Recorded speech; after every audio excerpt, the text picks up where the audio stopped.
foxtrot, shall we dance?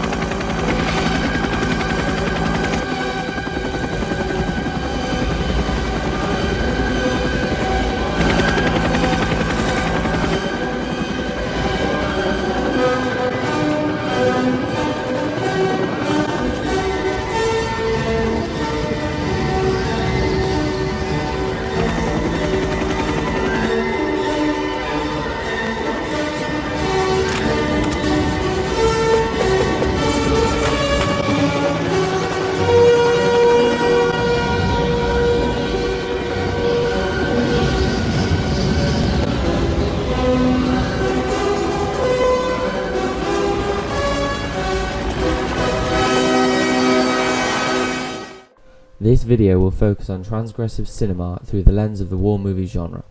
War is a political action in the real world surrounded by huge moral, philosophical and economic questions. People have daily access to modern warfare in the news, and warfare is a staple of the wider media, film, gaming, social media, etc. People have multiple different views on the morality of war. In 21st century society, warfare is seen as both a heroic act and an abominable horror. Our grandfathers ridding Europe of tyrannical Nazis is perceived as positive, whilst fighting communist farmers in Vietnam is negative.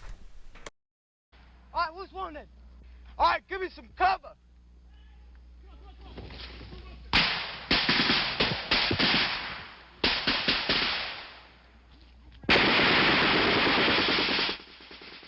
Soldiers are a common sight in cinema. Since its invention, filmmakers have been making movies about war, which has the possibility to showcase all human emotion with high action, life, triumph, defeat, and death. One of the first appearances in modern cinema of the war movie genre was D.W. Griffith's The Fugitive in 1910, following the lives of two soldiers on opposing sides of the American Civil War. This brought people in movie theatres the opposing perspectives and emotions from their history. Since then, war films have become a staple film genre, bringing adrenaline-filmed action into cinemas and more recently into the safety of people's homes. However, while war movies share similar traits to the action genre, they are distinctly different. In recent years, directors have been more willing to explore the psychological side of warfare and its effects on the people involved. Due to their retelling of historically known events, war movies are often more politically charged than action movies like Terminator or Die Hard. Critics often split the genre into two sections, pro-war and anti-war. French filmmaker François Truffaut said there was no such thing as an anti-war film. What Truffaut means by this is that all war movies will inevitably glorify combat, portraying the adventure and thrill of combat. I agree with Truffaut's statement, however I see more nuance in filmmaking, and that some movies do represent war more favourably than others.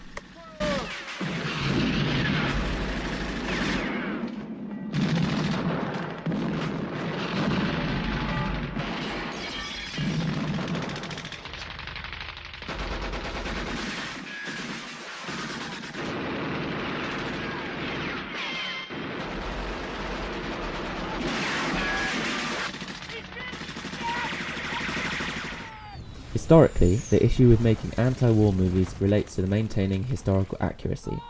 Studios have to borrow equipment from the army. During the making of his 2001 movie Black Hawk Down, Ridley Scott received full cooperation from the US Army.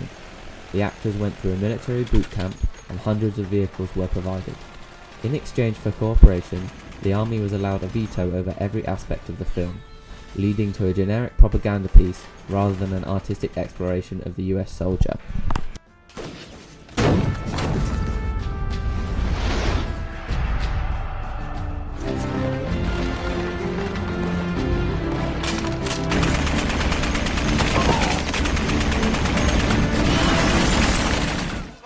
During the 40s, 50s and 60s, the majority of movies portrayed war as somewhat of a gentlemanly game, with minor death and destruction, but never graphic, nor did it happen to the main characters.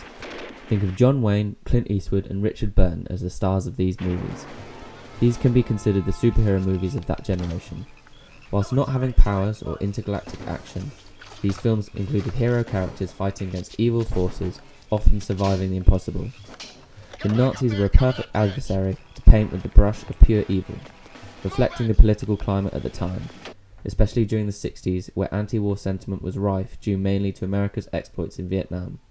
Campuses and streets were filled with protesters, and Hollywood was nervous to approach the subject. A soldier goes where he's told to go and fights whomever he's told to fight. You agree with that, Sergeant McGee? That the Green Beret is just a military robot with no personal feelings? Can I have your name, sir? George Beckworth, Chronicle Herald. The turning point came in 1968 with one of the first movies to be made about Vietnam, The Green Berets. In an attempt to prove to the American population that the ongoing war in Vietnam was for a righteous cause, director and star John Wayne allowed the morality of the war to be questioned throughout the movie. The public's anti-war sentiment was represented through the character of George Beckworth, a reporter who is invited to the front with Wayne's character Kirby after questioning the morality of war. Colonel. Yes? Your brainwashed sergeant didn't sell me. And sell you what? Didn't sell me on the idea that we should be involved in Southeast Asia. You ever been to Southeast Asia? No, I haven't. Uh-huh. Over the course of the movie, Kirby convinced Beckworth of the reasons behind the war and that it must be waged for the good of America. Wayne hoped the movie would have a similar effect on the American public, however it did little to shift public opinion. The character of Beckworth legitimized anti-war sentiment in Hollywood and opened the door for new age filmmakers such as Francis Ford Coppola, Stanley Kubrick and Oliver Stone to question America's role in Vietnam. The Vietnam War had been openly questioned in an on-screen performance for the first time, and it completely reshaped the portrayal of war in cinema. The Green Berets paved the way for such greats as Apocalypse Now, Full Metal Jacket and Platoon. All these movies question the morality of war. They question the purpose of the American soldier, a relic of a bygone era. The soldiers of this era are a far cry from the hero characters of the 50s and 60s. They are men disillusioned in the cause, broken by the violence they experience, resorting to drugs to numb the pain. We didn't find one of them, not one stinking dink body. Smell! You know that gasoline smell? The whole hill. Smells like victory.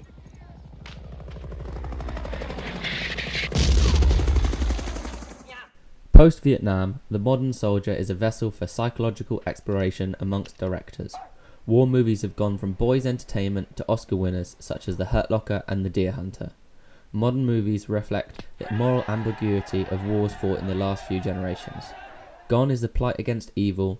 Now soldiers often can't tell the difference between the enemy and civilians. They are painted as the invaders, and the public questions the ideology behind their fighting. That guy, the one they're calling the legend, he got like 24 confirmed kills. Wow. Lose count. It's fucking badass. This takes us to 2014's American Sniper.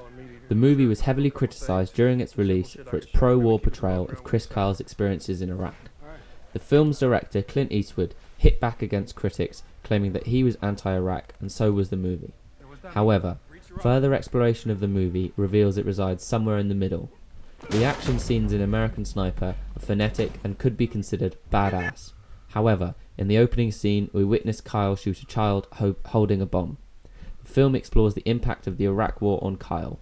He misses his family when on deployment, but yearns for combat when at home. Babe.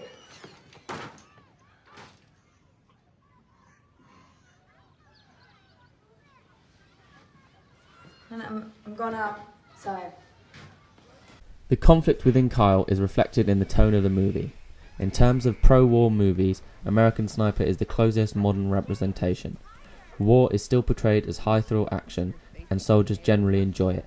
However, Eastwood still takes time to explore Kyle's psyche and how he is affected by the horrors he witnesses.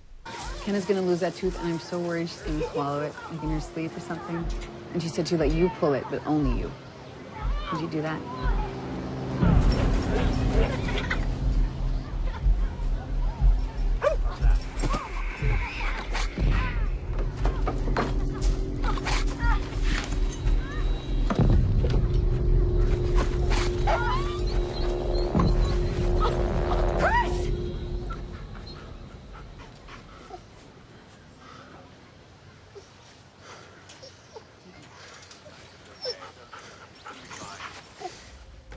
In modern cinema, all movies in the war genre feel compelled to take an anti-war stance, showing PTSD and questioning reasons behind the war. Ironically, the more transgressive act today would be to release a totally pro-war movie, similar to Wayne's movies of the 50s, showing just how far we've come. We just need to think about it. There's nothing to think about. It's my big brother. We should at least wait until it's dark. Erin Moore said to leave immediately. Erin Moore's never seen no man's land. We won't make it 10 yards. If we just wait... You heard him. He said the Bosch have gone. Is that why he gave us grenades? Modern war cinema could be said to be operating in a Weberian manner. The audience no longer passively enjoys the film. Rather, they are encouraged to actively empathise with the on-screen soldier. The audience are meant to feel his pain, fear, anxiety and happiness. True modern war movies such as Dunkirk and 1917 completely immerse their audience into the world of the soldier. Audience members are left questioning their hypothetical response to similar situations. Whilst not comparable to real warfare, as a sociological experience, they often provide a meaningful insight into the world of the other from the safety of your home. Excuse me! Excuse me!